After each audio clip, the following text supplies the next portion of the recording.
Hello, dear ones. Welcome to Kzoom.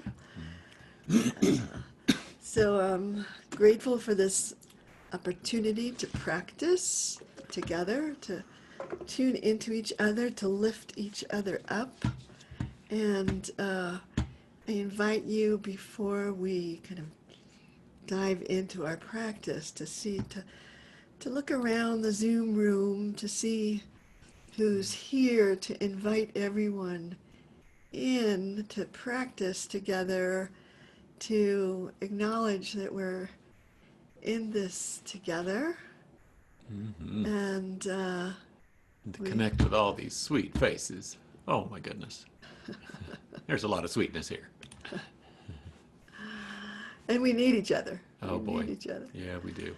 So we've been doing this since I think March 10th. I think is when. Wow. No, 12. I don't know. Something at the beginning, in the middle of March is Wow. when we started, and been very loyal here to our practice.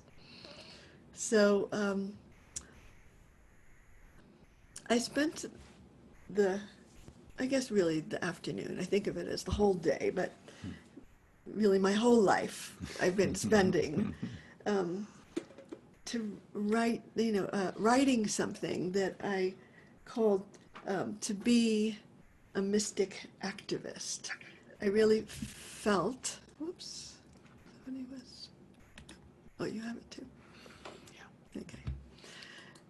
I really felt that that I needed to be able to somehow articulate what it meant to be a mystic activist, and to use this time together to, if you feel called, to step onto the path of what I call mystical activism. And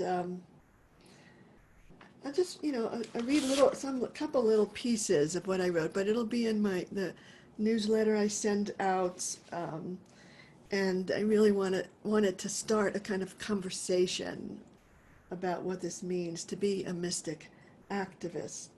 And I began by saying the question of this moment is not whether, but how to be an activist. Each of us is called to know and find expression for our part in the emerging dance of transformation. We are the vessels for the force of awakening that is flowing through this world. And we are each invited to consciously participate in that awakening by sourcing each and every expression or action in the knowledge of our interconnected being. And so then I go on to just to talk about what does it mean to source our action and expression in mystical consciousness, and what is mystical consciousness, and how, and what does our activism look like when it is sourced there.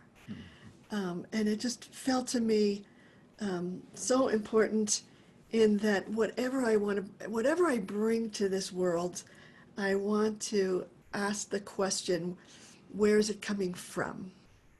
And there are lots of places in me that need refinement, that need healing. And I know that I can do as much harm as good, even if I have an overall good intention, that if where I'm sourcing my activism, when I'm gonna define that really broadly as whatever I bring to the healing of the planet as as we do it. Whatever I bring, I want to source it in mystical consciousness. Mystical consciousness is this awareness, knowledge, deep kind of sense of interconnectedness, of oneness consciousness. And I believe that, that is something I need to cultivate. I have experiences here and there with drugs and not with drugs that give me a glimpse of mystical consciousness. But that's only a glimpse, and I can't live from there. And the only way to live from there is to cultivate that awareness, moment to moment in my life, that awareness of all being this interconnected oneness. And then I want to live from there. So, and I think that, one of the things that I say in my article is that self-transformation becomes the doorway to world transformation. And I really believe that. Yeah. And if I'm not working with this self-transformation, anything that I bring to the world can do as much harm as good. So I want to do it through that doorway. And that's why we come together to practice. You with me so far here? Yeah. Yeah. So, so the practice that, the first practice that I chose from Kohelet, actually I made a mistake, it's Kohelet 3:11. It says, and in the past, sometimes when Judith is here, she posts in the chat what the chant is in case somebody doesn't have it printed out. So if maybe, and she's not here today, so if somebody else wants to do that, you're welcome to do that. To just post those words in the chat. That says, Yeah, Malcolmina did it. okay, thank you. So et hakol asa yafe be'ito, gam et ha'olam natan belibam. And the way that I translate these words, it says God makes everything beautiful in its time, and also hides the universe in their hearts. This is an expression of mystical consciousness. I open to the beauty of this precious moment and let that beauty send me to the infinite source within, where we are not separate, where we are one great being. I call it a flower that is unfurling in the light of awareness. So, so I chant these words as a way to bring me to that sense of the overarching beauty of this precious moment. Because I know that when I can enter it fully, then I will find the whole universe, all of the duality, all of the, the kind of the wholeness that is the truth. I'll find that in my heart, and it can guide me on how to live my life. So I want to chant these words, put them inside us as we cultivate that mystical consciousness, that awareness of unity. Now it's a round, but we're not gonna sing it as a round. Rockmill doesn't want to do that, but you could sing it as a round. It's a long story. Maybe a short story. But we'll sing one part, and then it's a two-part round, and when you get it, you can sing the other part. Perfect. And Rockmill thanks you. Et hakol asa yafe bito, gam et haolam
Bam, Etakolasa, Yafe Bito,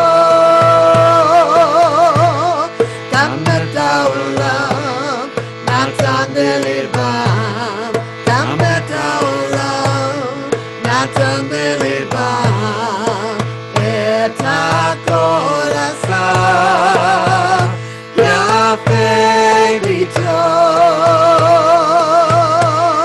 Kametaulam, Natandelibam, Kametaulam, Natandelibam, Etakolasa, Yafe Bito, Kametaulam, Natandelibam, Kametaulam, Natandelibam, Etakolasa, Yafe Bito, Kametaulam, Natandelibam, Kametaulam, Natandelibam, Etakolasa, Yafe Bito, Kametaulam, Natandelibam, Kametaulam, Natandelibam. Close your eyes. Allow the breath to take you into the heart, finding there the universe, all of the duality held inside the heart of oneness. And you can just breathe into it with compassion for the whole struggle that we're in.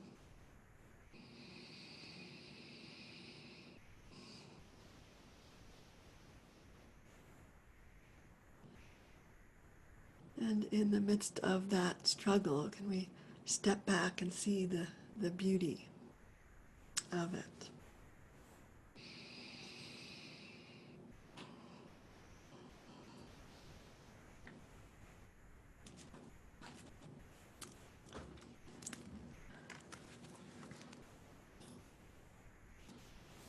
Amen.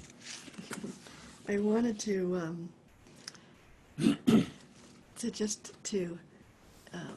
to give you a different translation that comes from the Stone edition of the Tanakh.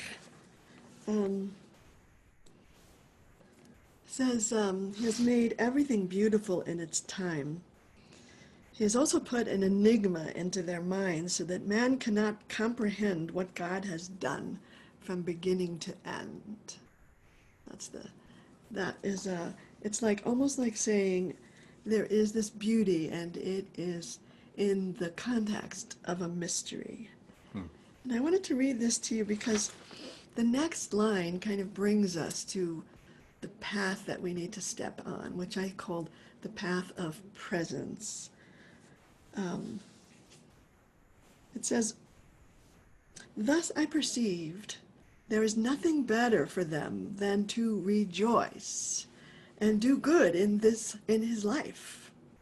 There's nothing better for them than to rejoice and do good in his life. Indeed, every man who eats and drinks and finds satisfaction in all his labor, this is a gift of God.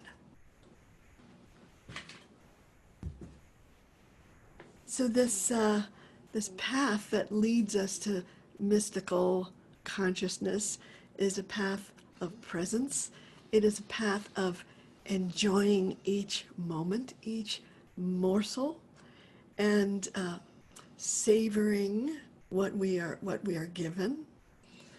And I thought, that's the pathway. The pathway is, I said a long time ago, I said these words in in a Birkat Hamazon, I said, pleasure is the doorway to expanded reality. Mm-hmm. Remember that? Pleasure is a doorway to expanded reality.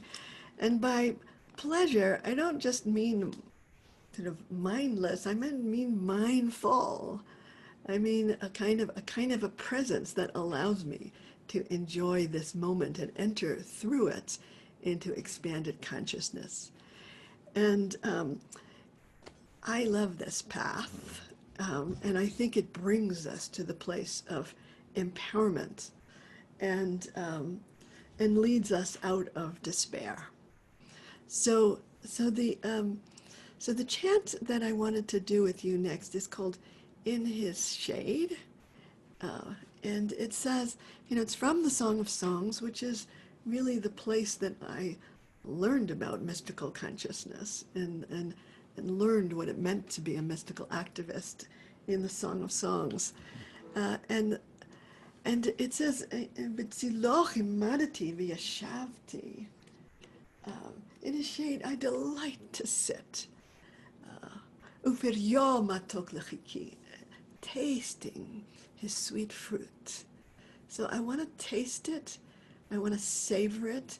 I want to enter through it. And, there's something that happens when we chant, is that the kind of left brain, figuring it out, thinking about things kind of falls away, and we enter in not to our ideas about the world, but to the experience of it. And that's what mysticism is. Mysticism is direct experience, Yeah. rather than our living in our ideas about things. And if we can directly experience the divine flow through the simple pleasures of life, then that's what cultivates this consciousness that we want to act from. So I want to invite you into your pleasure. And when we say this shade, we're talking about a kind of a desert consciousness that the shade was life, Very important. like a machaya. Shade is what gave us life. And so we want to, so you think about basking in the sun, but basking in the shade is taking in this life-giving force. And then uferyoma toklechiki is tasting the sweet fruit. And the sweet fruit is existence itself. It's not, it's like everything's on top of that. If we can taste the sweet fruit of being, then we will be filled, we will be nurtured, we will be pleasured, and everything that comes forth from us will likewise, bring pleasure, bring beauty to the world. I wrote up on my whiteboard, the function of freedom is to free someone else. So, and the function of awakening is to awaken others. And so if we, and this is how we awaken, through the taste of being. Yeah. Yeah. I'm with you, honey. So let's go to that place.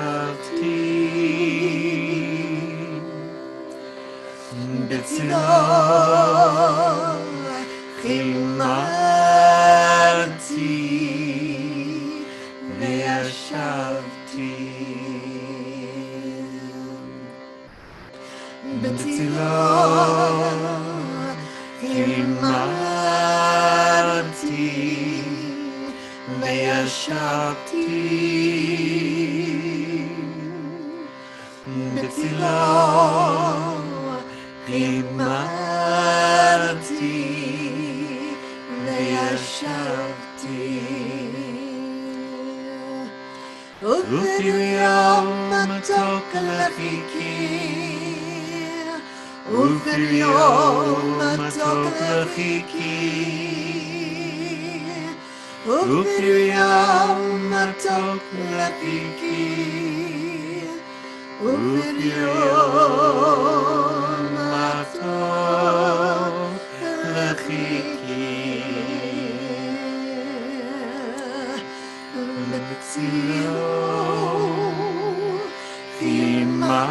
חימרתי וישבתי, בצילו חימרתי וישבתי, בצילו חימרתי וישבתי,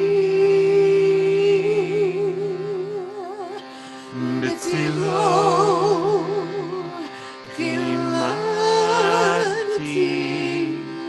וישבתי,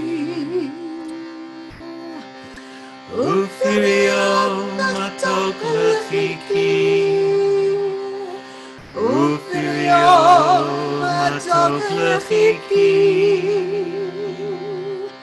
ופריום מתוק לחיקי, ופריום מתוק לחיקי,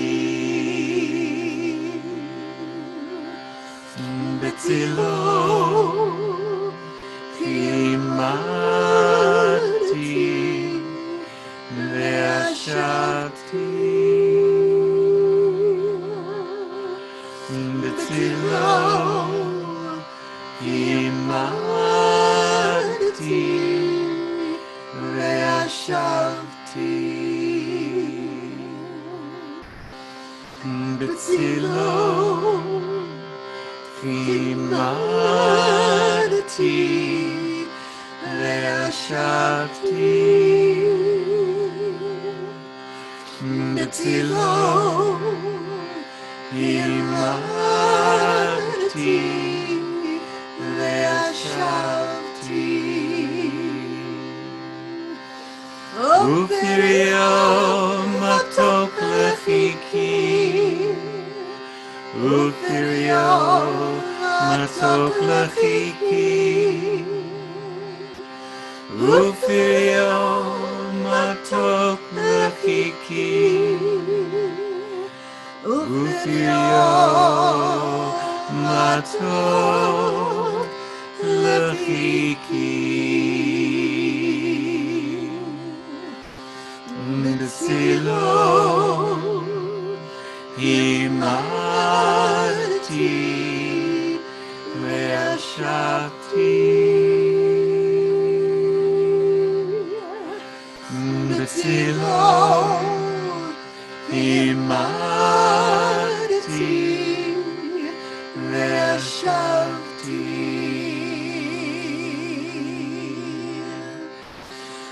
בצילו חימרתי וישבתי, בצילו חימרתי וישבתי,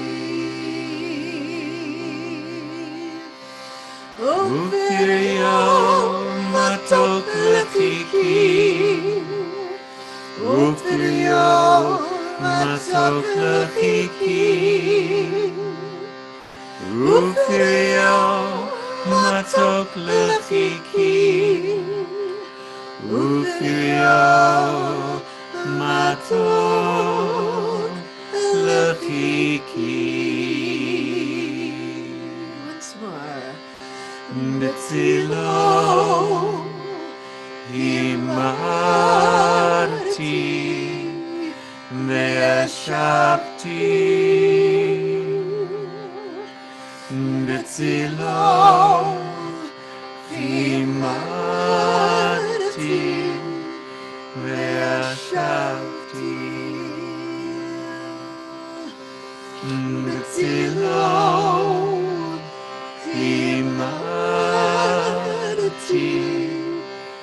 ve'ashafti B'tzilo imadati ve'ashafti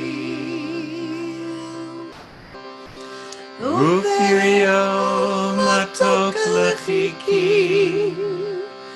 Ufirio matok lechiki and Whose fruit was sweet to my taste And his fruit was sweet to my taste.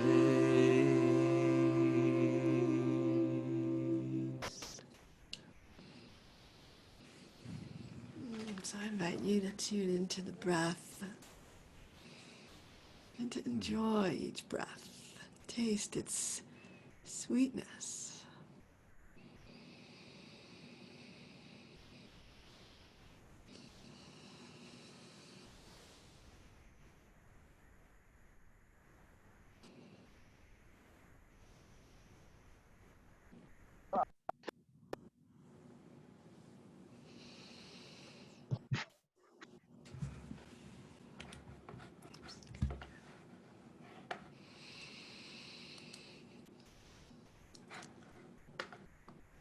So, there was a moment that was a transformative moment to me on my path when I was at a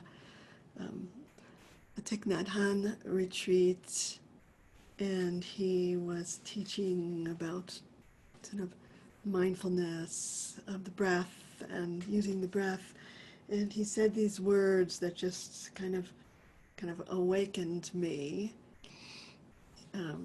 He didn't say become aware of your breath. He said, enjoy your breathing.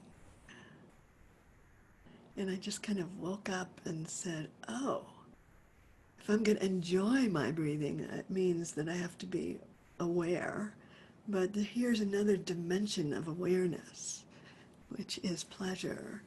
And so it's kind of brings me to that place of pleasure. And so I wrote in this, which you'll see at some point, to be a mystic activist means I must close the door of shame, judgment, and blame, and instead walk through the door of creativity and imagination. I must live in the light of what I know to be true. Through this light, I must heal the racism that is my conditioning and find the deeper knowing that we are one being. Self-transformation becomes the doorway to world transformation. And so this entering into the heart where the truth is and has been waiting for us all of this time. What do I have to say? Okay. To enter into the heart and to find there that unity and to live from there. That's what I want to do. So I chose this practice that says eyes, hearts, and hands, and it comes from the paragraph that is before the Shema, and because it begins with this sense of like, oh, these veils that I wear, the veils really are the veils of my conditioning. I need to lift those veils. I need to enlighten my eyes.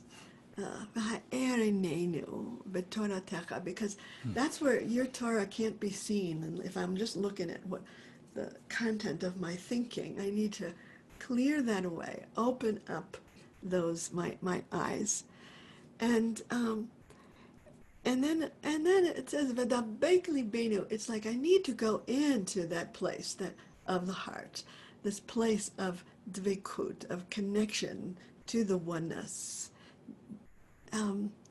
v'dabek libenu, and then b'mitzvotecha. Now here's the great challenge that we have.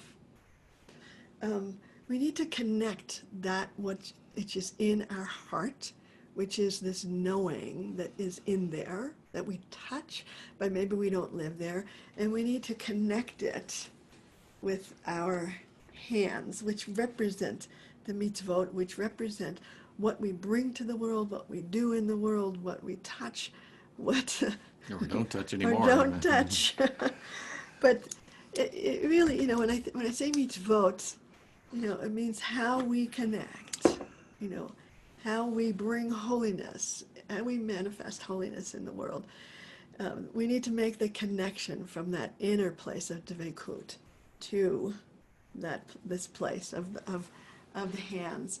And so if you feel like standing for this, we'll see if we can really embody these words. And then we look out and we say, there is Torah flowing into this world everywhere. And then we go into the heart. And then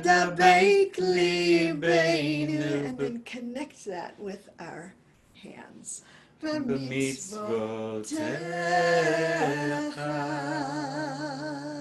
you end up with this feeling of like the heart is connected to the hands. It's connected to a life. It's not just sort of staying inside you. And again we say,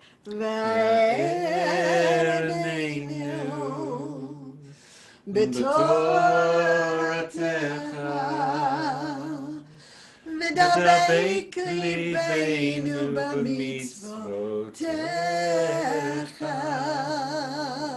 And there are more veils to take off. וערננו, וערננו, וערננו בתורתך.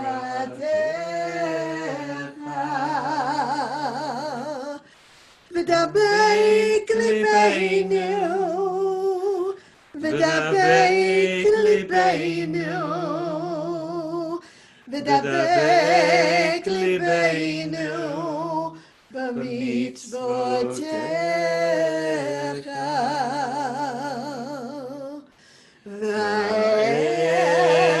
וערננו בתורתך. ודבק ליבנו במצוותיך.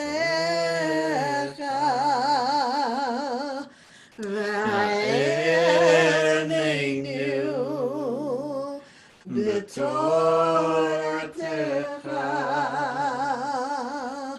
ודבק ליבנו במצוותיך.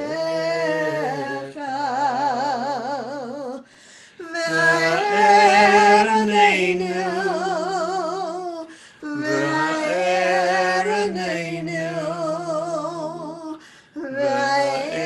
וערננו בתורתך. ודבק ליבנו, ודבק ליבנו, ודבק ליבנו במצוותיך. Once more. וערננו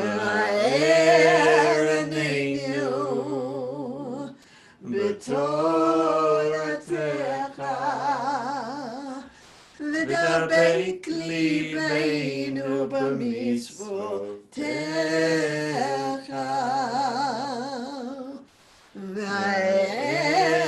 וערננו בתורתך.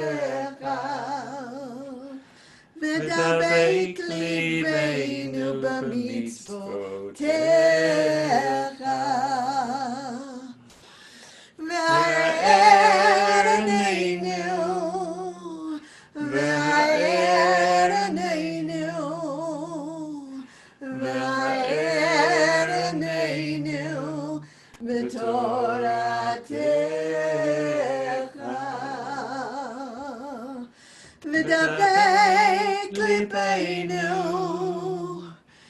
Vida Beinu, Vida Beinu, B'mitzvotecha.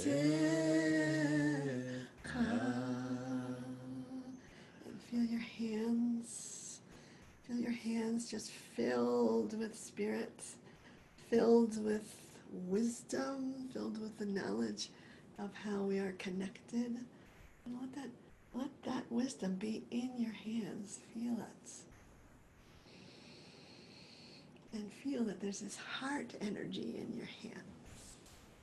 So that everything you touch, receives that heart.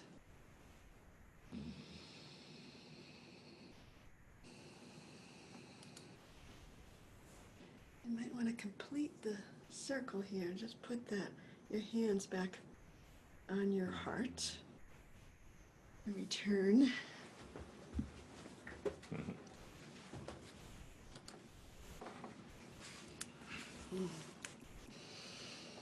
And just notice what that feels like, a kind of sense of integration of what you know and who you are and what you do, that it's all kind of then. It's all in us.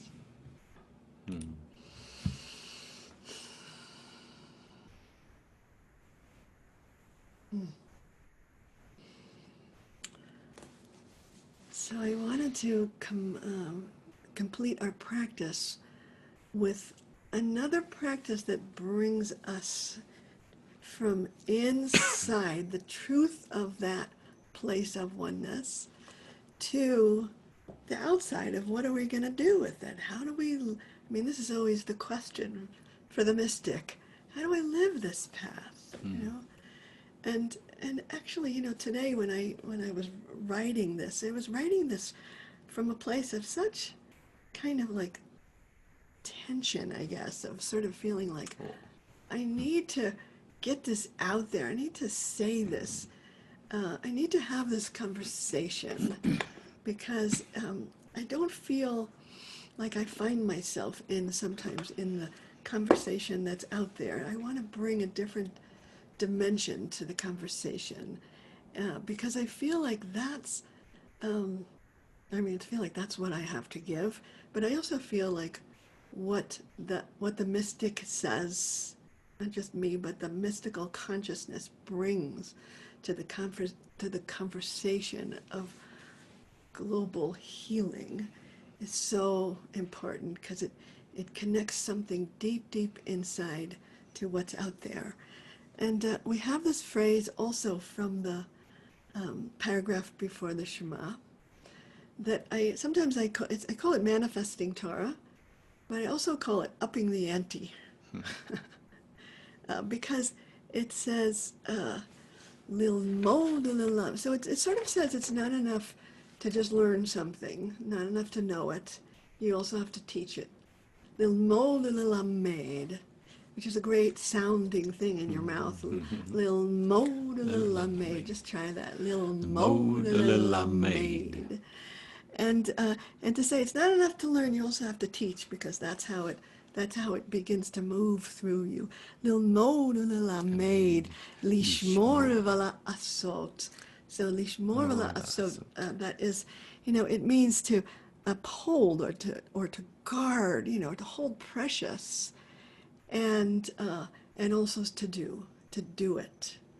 So it says that the action is also important. It's like put your money where your mouth is kind of moment of like, oh, this is who you are.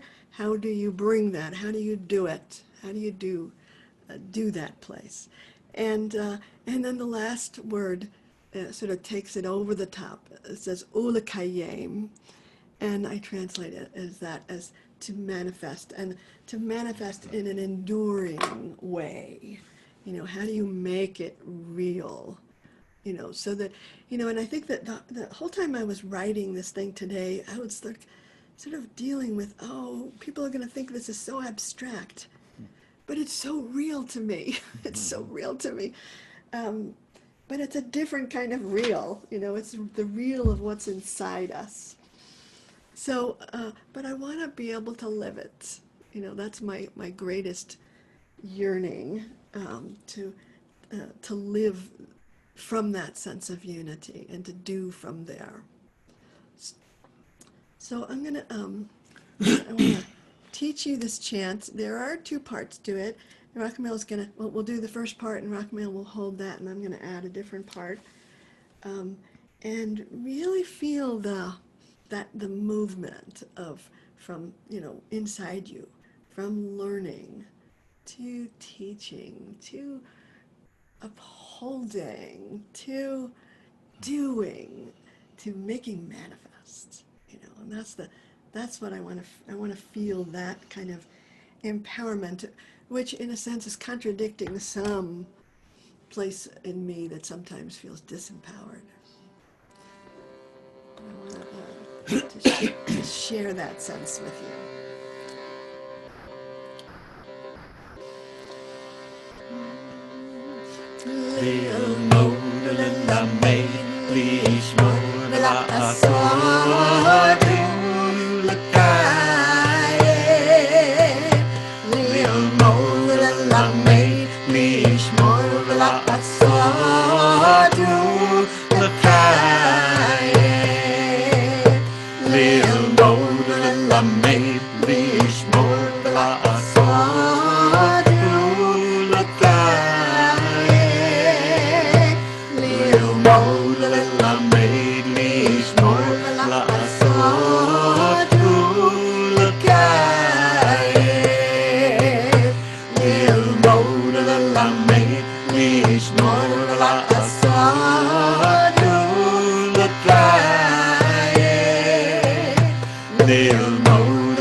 Live more. la medlich morvela asod, ulakaye. Liv model la medlich morvela asod, ulakaye. Liv model la medlich morvela asod, ulakaye. Liv model la medlich morvela asod, ulakaye.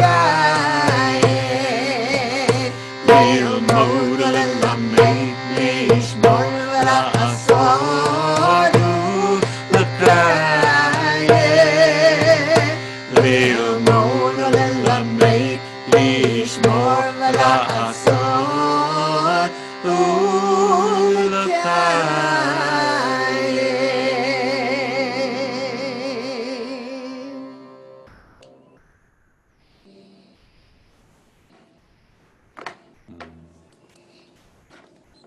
Feel that movement within you.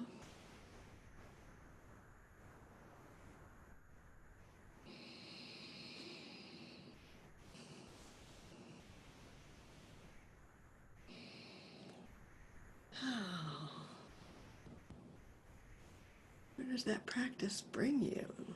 If anybody wants to write in the chat anything that where you feel that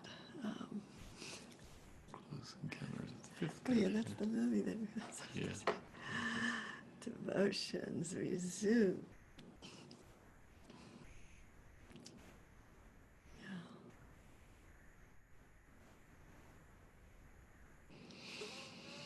Yeah. So yeah, that kind of hopefulness. I also feel that. You know, I think it's such the medicine that we need. You know, and really a balance to some of the other kind of stuff that keeps coming into us. Activated. Yeah. Wendy got activated. All right, Wendy, you go, girl. Possibility, commitment, yeah. Yeah, that feels good. So I wanted to read just the last couple paragraphs of this piece, which I'll send out. But and if you're not signed up for the quarterly newsletter, please sign up on my website. But I end the piece and I say this: the question that I ask of every impulse to action or expression is, where is it coming from? Mystical consciousness can be a powerful resource that sends me into the world that I know to be sacred. This reverence softens the edge of my outrage, opens my heart, lifts my despair, and shows me the wide perspective. Mystical consciousness allows me to see through the illusions of separateness, and then, through my words, actions, and healing presence, to become an awakener. To be a mystic activist means to dare to leave behind my small self and step into a larger identity. It means I must face the reality of this moment with all its horror and beauty and make a commitment to presence, to love, to beauty, and to infinite possibilities.